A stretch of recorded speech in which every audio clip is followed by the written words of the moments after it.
Hello friends, welcome to all of you. जैसा कि पिछले क्लास में हमने सिंथेसिस ऑफ सेंटेंसेस को स्टार्ट किया था और हमने वहाँ पर कुछ बेसिक्स को जानना शुरू किया था, जिसमें हमने नॉन फाइनाइट वर्ब को जाना था कि फाइनाइट वर्ब क्या होते हैं, नॉन फाइनाइट वर्ब क्या होते हैं।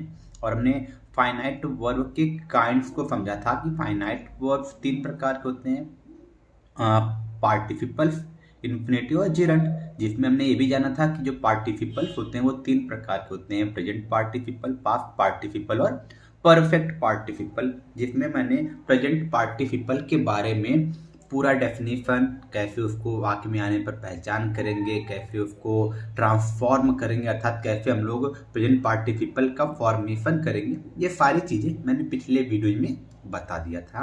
तो आज के इस वीडियो में हम लोग स्टार्ट करेंगे अगले पार्ट का, पार्टिसिपल का, जो क्या होगा पास्ट पार्टिसिपल। आज हम इसको पढ़ना शुरू करेंगे। जैसा कि मैंने यहाँ पर इसका डेफिनेशन लिखा हुआ है। डेफिनेशन क्या कहता है कि जब हिंदी का कोई वाक्य लिखा हुआ हो और उस वाक्य में दो क्रियाओं का प्रयोग किया गया हो। क्या, कितनी क्रियाओं का? दो क्रियाओं का। जैसे कि यहाँ पर मैं लिखा है कि दो क्रियाओं का प्रयोग किया गया हो और जिस क्रिया में हुआ, देखिए यहाँ पर सिर्फ हुआ लिखा हूं, एक और शब्द हो सकता है हुआ या हुए, जैसे शब्द का प्रयोग हो। ध्यान देने वाली बात है क्योंकि इसमें और प्रेजेंट पार्टिसिपल में ये जो शब्द है इसमें थोड़ी सी भिन्नता है। अभी मैं उसको समझा रहा हूँ कैसे, क्योंकि वहां भी हुआ या हुए शब्द आ रहे थे लेकिन वहां पर थोड़ा चेंज था। क्या चीज था अभी मैं आपको नीचे बता रहा हूँ। अब इस डेफिनेशन को समझते हैं कि जिस क्रिया में हुआ या फिर एक शब्द छोटा हुआ है हुए, हुए शब्द का प्रयोग हो तो वहां पर क्या होता है, वहां पर होता है पास्ट पार्टिसिपल। ये बात हो गई। और ये जो पास्ट पार्टिसिपल होता है ये वाक्य में किसका कार्य करता है? ये कार्य करता है एडजेक्टिव का। तथा अब बनता कैसे है, तो जब वर्ब की थर्ड फॉर्म का प्रयोग करते हैं तो क्या बनता है? पास्ट पार्टिसिपल बनता है। तो सीधे शब्दों में जहां पर दो क्रियाएं आई हों और जिस क्रिया के साथ क्या लगा हो, हुआ या हुए शब्द लगे हो, वहां पर पास्ट पार्टिसिपल होता है तथा ये वाक्य में एडजेक्टिव कार्य करता है। और संबंधित क्रिया की थर्ड फॉर्म को लिखने पर क्या बनाया जाता है? पास्ट पार्टिसिपल बनाया जाता है। चलिए एक एग्जांपल के थ्रू समझते हैं हम लोग। जैसे कि हमारे पास एक एग्जांपल है, हारे हुए सैनिक वापस आ गए। जैसे कि एग्जांपल है, हारे हुए सैनिक वापस आ गए। अब जब हम लोग इस सेंटेंस को देखेंगे तो इस सेंटेंस को देखने में पता चलेगा कि इसमें जो है दो क्रियाएं आई हुई हैं। एक है गए मतलब आने का, आ गए मतलब आने का काम हो रहा है, और एक काम क्या हुआ है, हारे हुए, तो यहाँ पर एक हारने का काम हो रहा है। दो क्रियाएं हुई हैं और यहाँ पर इसको देखने में पता चल रहा है कि ये शब्द आ गए हैं। जब ये शब्द आया हुआ है तो पास्ट इंडेफिनिट टेंस को डिनोट कर रहा है। एक इसको डिनोट कर रहा है, पास्ट इंडेफिनिट टेंस को। अब देखिए हारने का काम और वापस आने का काम एक ही व्यक्ति कर रहे हैं, मतलब जो सब्जेक्ट है वो एक ही है। इस केस में एक सब्जेक्ट के पास फाइनाइट वर्ब की संख्या एक ही प्रयोग करते हैं। इट मींस दूसरे वर्ब को क्या बनाना होगा? नॉन फाइनाइट वर्ब बनाना होगा। अब नॉन फाइनाइट वर्ब हम खुद से नहीं बनाते हैं। वाक्य में जिस प्रकार से नॉन फाइनाइट वर्ब का प्रयोग होता है वो वर्ब खुद बताता है कि मुझे नॉन फाइनाइट के किस रूप में बदलना है। जैसे कि यहाँ पर हारे हुए आ गया है और मैंने यही तो बताया है कि दो क्रियाएं हों और जिस क्रिया में क्या लगा हुआ है, हुआ या हुए लगे हों। तो जैसे यहाँ पर इस क्रिया में क्या लगा हुआ है, हुए लगा हुआ है, तो यहाँ पर क्या हो गया है? Past participle. अर्थात ये जो क्रिया है हारे हुए, ये किस रूप में है? ये पास्ट पार्टिसिपल के रूप में है। इसको ट्रांसलेट करेंगे तो यहाँ पर इसको किस रूप में लिखेंगे? इसको वर्ब की थर्ड फॉर्म के रूप में लिखेंगे। और देखिए इसके साथ ये नाउन जुड़ा हुआ है, अर्थात ये सैनिक की विशेषता को बता रहा है। सैनिक क्या थे? हारे हुए थे, इनकी विशेषता को बता रहा है। और विशेषता बताने वाले शब्द को एडजेक्टिव कहते हैं। तो हमको यहाँ पता चल रहा है कि जो पास्ट पार्टिसिपल का रूप है वो क्या काम कर रहा है? एडजेक्टिव का काम कर रहा है। तो जब इसको ट्रांसलेट करेंगे तो पास्ट इंडिफरेंट टेंस के अनुसार ट्रांसलेट करेंगे। तो कौन वापस आ गए? हारे हुए सैनिक। तो हारे हुए की इंग्लिश क्या होती है? हारे हुए की इंग्लिश होगी, वैसे तो हारने का डिफीट होता है लेकिन ये पार्टिसिपल है तो उसको किस फॉर्म में लिखेंगे? थर्ड फॉर्म में। तो ये क्या हो जाएगा? डिफीटेड। डिफीटेड। और सैनिक का क्या हो जाएगा? सोल्जर्स। Defeated soldiers. अब क्या काम हो रहा है, वापस आने का, वापस आने को हो जाएगा केम बैक। तो ये हमारा ट्रांसलेशन हो गया, हारो फैनी वापस आ गए में। यहाँ पर मैं यहाँ डिफीटेड का प्रूफ किया, ये कोई बना तो वर्ब से है लेकिन ये नॉन फाइनाइट वर्ब है, और नॉन फाइनाइट वर्ब में क्या काम कर रहा है, ये काम कर रहा है पार्टिसिपल का। और पार्टिसिपल में कौन सा पार्टिसिपल है, पास्ट पार्टिसिपल है। क्या क्यों पास्ट पार्टिसिपल है, क्योंकि इसकी क्रियाकर्म में क्या है हुआ है, हुए शब्द आया हुआ है, और इसको जब हमने पास्ट पार्टिसिपल फॉर्म में बदला है तो वर्ब की थर्ड फॉर्म का प्रयोग किया गया है। और यहाँ पर यह इन सैनिकों की विशेषता को प्रकट कर रहा है। तो ये क्या काम कर रहा है, ये काम कर रहा है एडजेक्टिव का। तो लेकिन एक कंफ्यूजन आता है, क्योंकि हुए या हुआ शब्द हमने प्रेजेंट पार्टिसिपल में भी पढ़ा था, और यहाँ भी हुए शब्द आ रहे हैं। तो कैसे हम लोग आइडेंटिफाई करेंगे कि यहाँ पर ये प्रेजेंट पार्टिसिपल होगा, मतलब किसी वाक्य में प्रेजेंट पार्टिसिपल के रूप में है या पास्ट पार्टिसिपल के रूप में। चलिए मैं आपको इस कंफ्यूजन को एक एग्जाम्पल के थ्रू क्लियर करवा रहा हूँ। जैसे मैं 2 एग्जाम्पल ले रहा हूँ। मैंने एक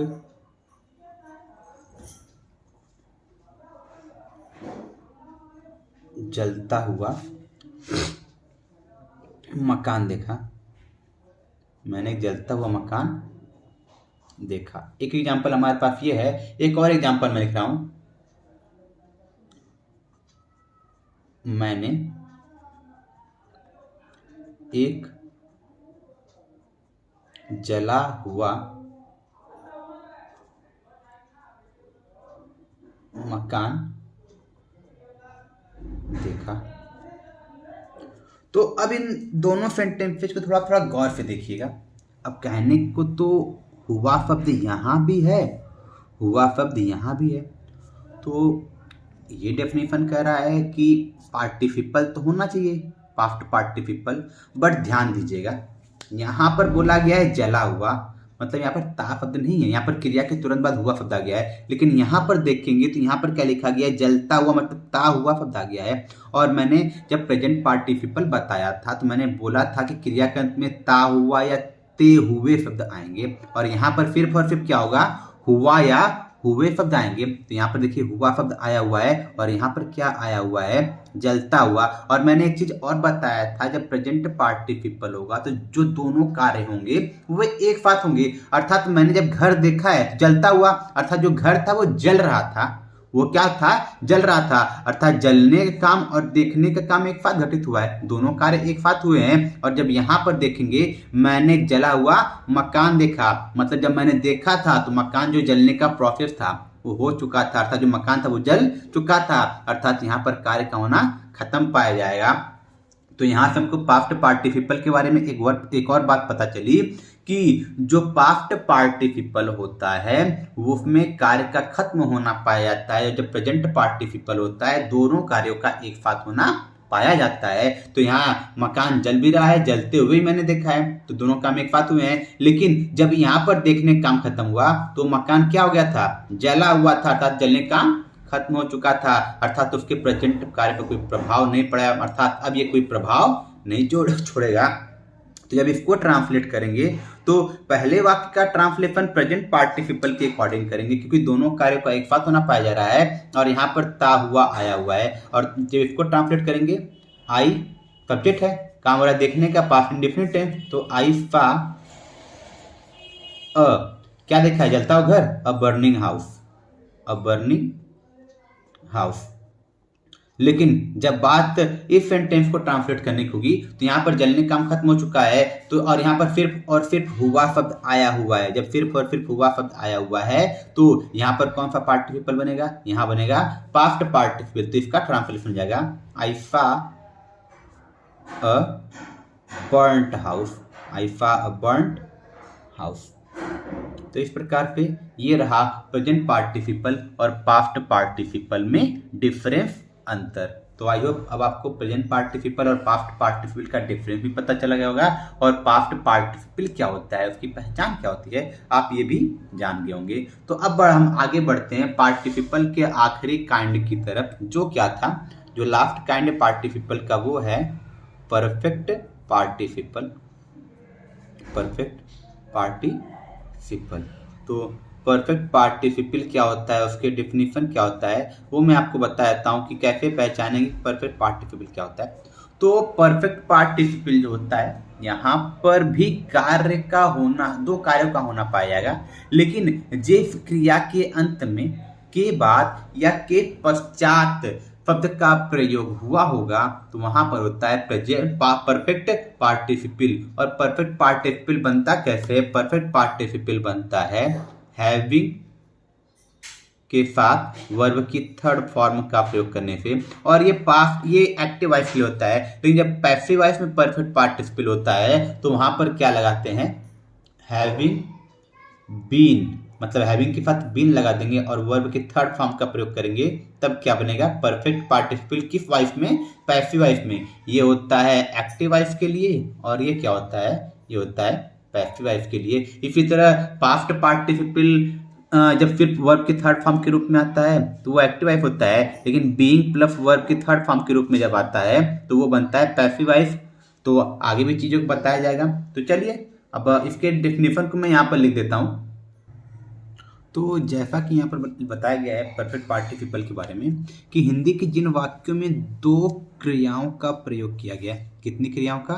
दो क्रियाओं का प्रयोग किया गया है, लेकिन जिस क्रिया के अंत में क्या आ जाए, या तो कर आ जाए, या तो करके आ जाए, के बाद आ जाए, या के पश्चात शब्द आया हो, इन चारों में से कोई भी शब्द अगर आ जाता है उस किसी क्रिया के साथ किसी वाक्य में, तो वहां पर क्या होता है? परफेक्ट पार्टिसिपल होता है।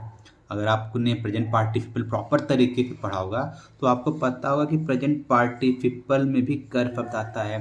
तो फिर से कंफ्यूजन, जैसे कि ऊपर हमने देखा कि हुआ शब्द प्रेजेंट पार्टिसिपल में भी आया, पास्ट पार्टिसिपल में भी आया, लेकिन मैंने आपको वहां पर बताया कि वहां पर ता हुआ होता है और काम दोनों एक साथ होते हैं, और यहाँ पर काम का खत्म होना पाता है। तो यहाँ भी डिफरेंस होता है। यहाँ पर जब कर शब्द आता है परफेक्ट पार्टिसिपल में, और जब कर शब्द प्रेजेंट पार्टिसिपल में आता है, तो दोनों में डिफरेंस होता है, अंतर होता है। वो क्या अंतर होता है? अब इस डिफरेंस को, इस अंतर को मैं आगे भी क्लियर कर रहा हूँ। पहले परफेक्ट पार्टिसिपल को समझ लें, उसके बाद मैं इस अंतर को, इस डिफरेंस को भी बता दूंगा।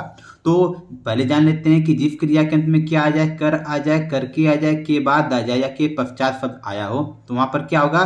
Perfect participle. एक और चीज होता है, ये परफेक्ट पार्टिसिपल होता है तो ऐसे वाक्यों में जब एक कार्य खत्म हो जाता है, ये शब्द ध्यान देना है कि एक कार्य खत्म होगा उसके बाद दूसरे कार्य का होना पाया जाता है, और हैविंग के साथ वर्ब की थर्ड फॉर्म का प्रयोग करने से क्या बनता है?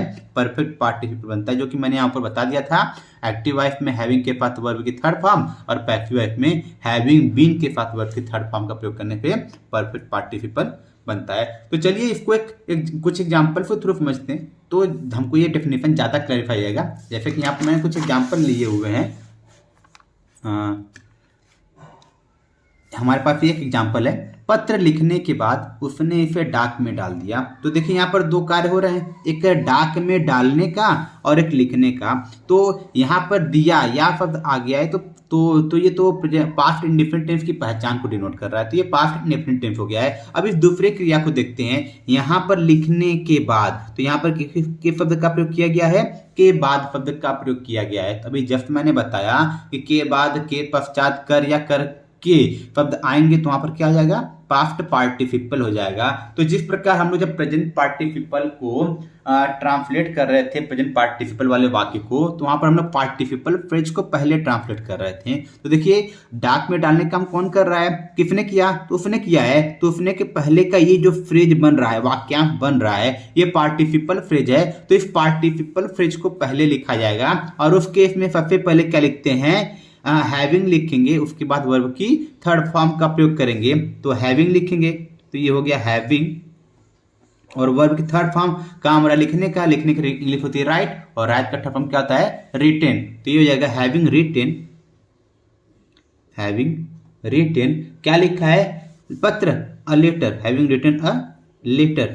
तो ये हमने लिख लिया। ये तो हमने पार्टिसिपल फ्रेज को लिख लिया। और जब भी पार्टिसिपल फ्रेज लिखते हैं तो उसको कॉमा से सेपरेट करते हैं, तो यहाँ पर हमने कॉमा लगा दिया है। और इसको नॉर्मली जैसे ट्रांसलेट किया जाता है पास्ट इंडेफिनिट टेंस में, ऐसे ट्रांसलेट कर देंगे, तो इसका ट्रांसलेशन क्या हो जाएगा? ही, ये स्मॉल लेटर हो जाएगा, ही पोस्टेड इट।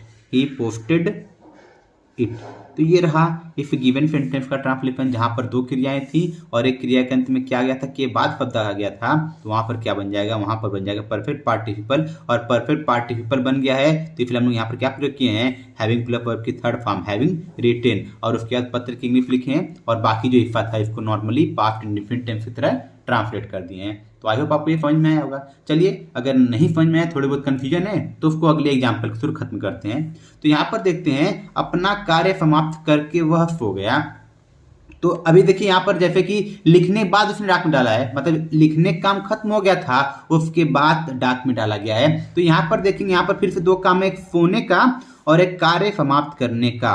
तो जब कार्य समाप्त हो गया है, अर्थात ये काम खत्म हो गया है, तब सोया है इंसान। तो और यहाँ पर देखेंगे करके शब्द आ गया है, जब करके शब्द आ गया है तो यहाँ पर कौन सा पार्टिसिपल बनेगा, यहाँ पर बनेगा परफेक्ट पार्टिसिपल। और यहाँ पर फिर से देखिए ये हो गया, ये इसका पूरा पास्ट इंडेफिनिट टेंस की तरह ट्रांसलेट किया जाएगा, क्योंकि यहाँ पर या शब्द आया है। तो फिर से वापस हमें पार्टिसिपल फ्रेज मिला है, तो इसको पहले ट्रांसलेट करेंगे। तो ये क्या आ जाएगा, कार्य समाप्त करने का क्या आ जाएगा, पहले कहेंगे हैविंग, अब समाप्त करने के लिए फिनिश, उसका थर्ड फॉर्म होता है फिनिश्ड, तो ये जाएगा हैविंग फिनिश्ड, हैविंग फिनिश्ड। अच्छा, क्या खत्म किया है, अपना कार्य, तो ये जाएगा his work, having finished his work. अभी मैंने जस्ट बताया, जब पार्टिसिपल फ्रेज को लिख लेते हैं तो उसके बाद क्या लगाते हैं, कॉमा लगाते हैं, तो यहाँ हो जाएगा कॉमा, वह सो गया, ही स्लेप्ट। तो ये रहा हमारा इसका ट्रांसलेशन। चलिए एक और एग्जांपल देख लेते हैं परफेक्ट पार्टिसिपल से रिलेटेड। पत्र लिखकर उसने यह चपरासी को दे दिया। तो इस बार देखिए कर शब्द आ गया है। तो अब मुझे बताइए, चपरासी को कब दिया, जब उसने पत्र लिखने का काम खत्म कर लिया, अर्थात पत्र लिख कर लिखने का काम खत्म हो गया है, उसके बाद उसने चपरासी को दिया है। तो देने का काम हुआ, लिखने का काम हुआ, लेकिन यहाँ भी कर शब्द आया है, लेकिन यहाँ पर कार्य का खत्म होना पाया गया। कर शब्द आता है प्रेजेंट पार्टिसिपल में भी, आई मैं उसको पूरा डिटेल में बता रहा हूँ, इसके एग्जांपल के तुरंत बाद मैं डिफरेंस बता रहा हूँ। तो यहाँ पर बस इतना देखिए कि कर शब्द आ गया जब पत्र लिखने का काम खत्म हो गया है। अरे चपरासी को कब देगा पत्र, जब लिख कर खत्म कर लेगा तभी तो देगा नहीं, अर्थात लिखने काम खत्म हो गया है, उसके बाद उसने चपरासी को दिया है। तो यहाँ पर कौन सा पार्टिसिपल बनेगा, यहाँ पर बनेगा परफेक्ट पार्टिसिपल। उसने या चपरासी को दिया, किसने दिया, उसने, तो ये हमारा सब्जेक्ट मिल गया, तो इसके पहले ये जो लिखा गया है ये बनेगा परफेक्ट पार्टिसिपल। तो इसका ट्रांसलेशन क्या हो जाएगा, हैविंग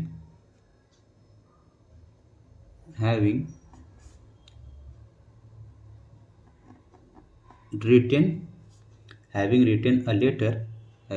a letter। अब परफेक्ट पार्टिसिपल को किससे अलग करते, कॉमा पे, उसने चपरासी दे दिया, ही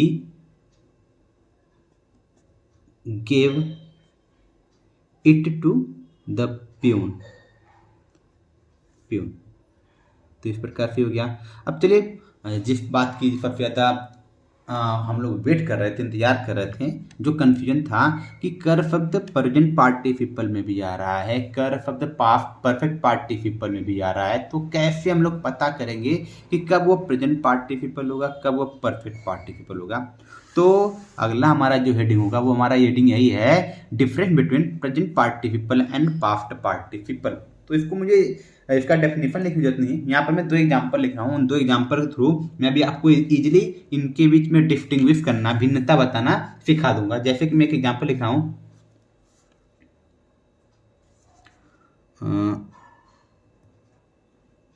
शोर सुनकर मैं भीड़ की ओर गया। एक एग्जाम्पल हमारे पास ये है। एक और एग्जाम्पल लिख रहा हूं,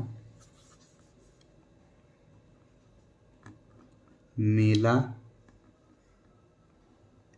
देखकर हमने एक होटल में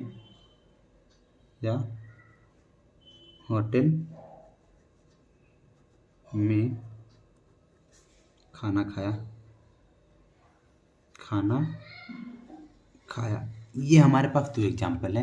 अब इन दोनों एग्जाम्पल्स को आप थोड़ा देखिए, इन दोनों एग्जाम्पल में दो क्रियाएं हैं, एक गया और एक सुनना, दो क्रियाएं, और यहाँ भी खाया और देखना दो क्रियाएं हैं। तो अब देखिए कर शब्द तो यहाँ भी जुड़ा हुआ है, कर शब्द यहाँ भी जुड़ा हुआ है, बट मैं आपको बता दूं कि एक कर से प्रेजेंट पार्टिसिपल बना हुआ है और एक कर से पास्ट पार्टिसिपल परफेक्ट पार्टिसिपल बना हुआ है। तो कैसे पता करेंगे कहाँ पर प्रेजेंट पार्टिसिपल है और कैसे पता करेंगे कि कहाँ पर परफेक्ट पार्टिसिपल है? तो इसका बहुत ही आसान सा बहुत ही इजी तरीका है, वो क्या है मैं आपको बता रहा हूँ।